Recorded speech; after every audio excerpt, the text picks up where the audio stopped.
Axios published a series of, well, essentially hit pieces against an old executive order from late 2020 that was issued by President Trump called Schedule F. It essentially reassigns federal employees from a protected civil service class to a political appointee class. It could result in about 50,000 federal employees being reassigned and perhaps then fired by the chief executive if they're acting as ideologues. I guess normally it's about 4,000 of the civil service employees or the political appointees that a president can replace. Here's my question for you, though.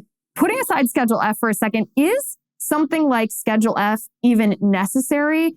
Or does the president of the United States, in his role as chief executive, this is the executive branch, executive agencies, does the president have the authority to fire these employees at his will? So whether it's necessary or not, I think it's helpful. And let's take several components of this problem. Let's start off with the political reality of government problem. There is such a thing as a deep state, which are embedded leftists that embed within career positions of the administration.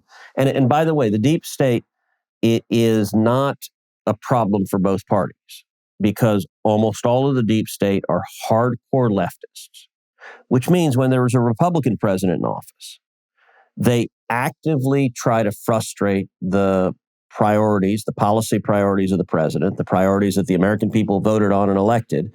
And particularly in the case of Donald Trump, they wage war on the president.